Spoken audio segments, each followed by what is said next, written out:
Okay, so I've been watching Nailed It, right? Howdy, everyone. My name is Cherie, and I'm here to share my world with you.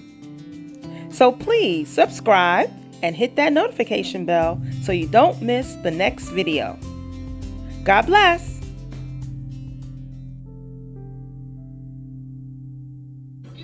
And it inspired me to try my cookie again. So this cool recipe in the Ninja Foodi I tried a few days ago, and because my version is vegan, it didn't quite turn out right. So I think I would have made a good candidate for Nailed It.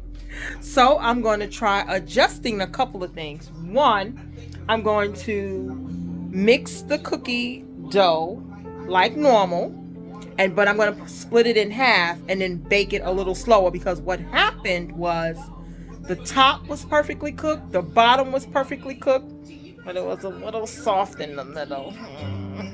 So here we go. So first up, we're going to blend the vegan butter and brown sugar. I've also used the turbinado raw sugar, and I find both ways work well. Blend it until it's smooth, which is about 2 minutes.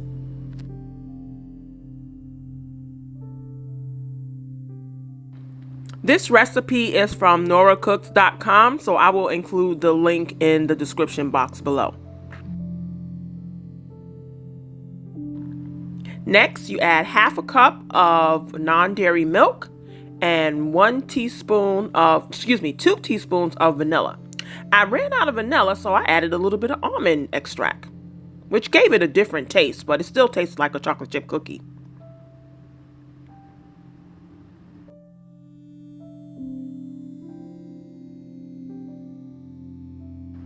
And you mix until well blended. Next, you're going to add 1 cup and 3/4 cup of gluten-free flour. I use Bob's Red Mills.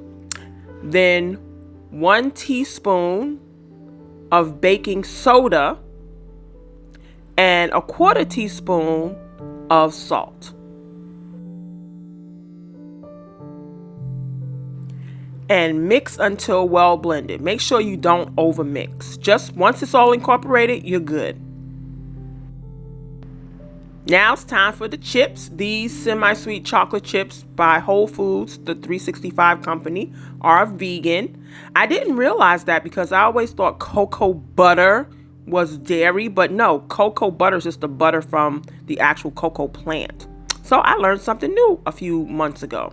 And here you see me, I just put my hand over the top to get it all off of the blender. Now I'm buttering my pan, and then we're gonna lay the cookie skillet in there. So as you see here, what I'm doing is I'm kind of like dividing it in half. Like I said, I mixed the original recipe, but for the baking, I'm only baking half at a time.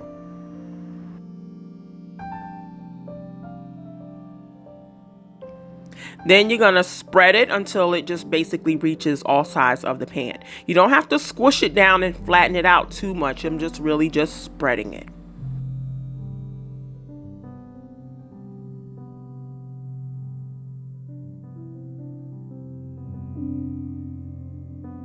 Okay, so here is my cookie dough. It's called, what is it called again? Let me see. It is the chocolate chip skillet cookie in the Ninja Foodi.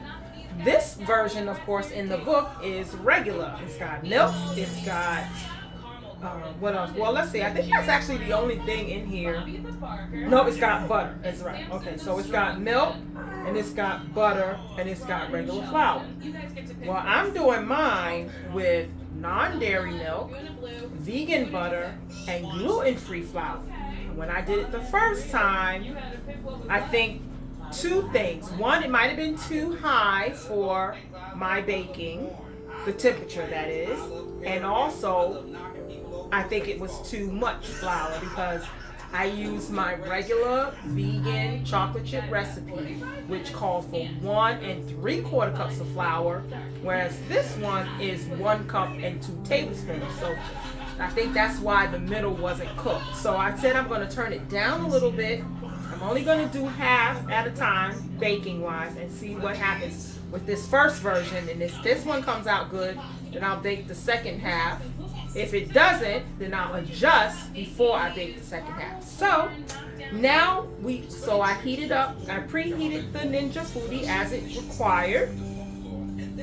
And now I'm going to place the reversible rack in the steam position and then put it on bake roast. Set it for 325. I think I'm gonna put it at 300 and set for 20 minutes. And I think I'm gonna do 25 minutes just to cook it a little bit longer. Because like I said, it was cooked. It wasn't cooked long enough, or rather, I think it was just that it was too much because the top was perfectly cooked, the bottom was perfectly cooked, the middle just wasn't. So I'm thinking it was mainly, that's a new word. It was mainly, I was trying to say mainly and then mostly. I think it was basically just too much in volume. So that, I'm still going to adjust it for this first bake just to test. And then if this one comes out like too done, then I'll know that this temperature and time in the book is the perfect temperature for the size that I'm doing. Because now it's, let's see, 1 3/4. So 3/4 and half is what, guys? 2, let's see, so that's 0.75, so like 0.30 something, right? So yeah, so maybe 1 1/3 cup or something like that. No, a little bit more than 1/3 cup. Anyway, here we go. So as the original recipe in the book calls, I put it on the reversible rack. Then I set the time. I choose the option of bake roast, set the temperature, and then set the time. But you'll see me redo it because I didn't realize I set it on 295. So I'm just resetting it. But this Ninja Foodi thing is amazing. I love it. Okay, the timer just went off. Moment of truth. Let's see. Okay, not bad. Now let's see if it's cooked all the way through. Ready? Here we go. Okay, here we go. So let's open these out. It looks and smells pretty good. It definitely is a little darker than the first time I did it. So let's see.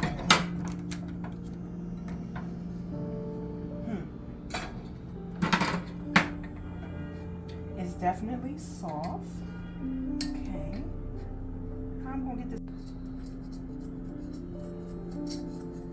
Okay, good. It's not sticking. Nice.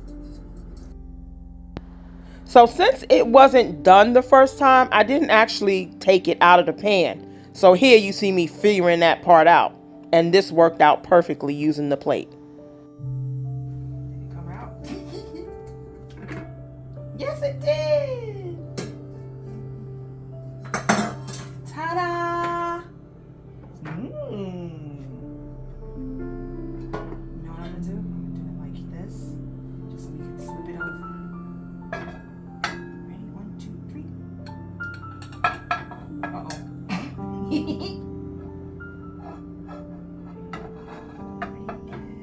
Flip. Ta-da! Wonderful little cookie. And then slide it off. Come on. Slide, slide, slide, slide. There we go. Perfecto. And we have a perfectly cooked cookie. I think. Let's see. Okay, a little soft, but it's definitely cooked better than it was the first time. Oh, it smells good too. Definitely, yes, it's nice and moist. It is cooked through. All right, let's taste it. It's a little hot.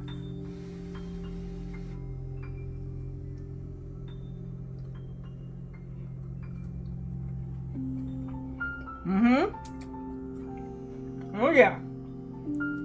Yeah. They could maybe even use maybe cook it a little bit longer.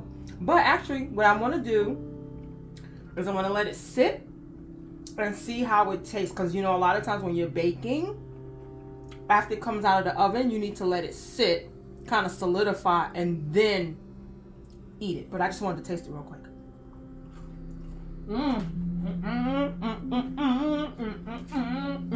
That's perfect, actually. That's good.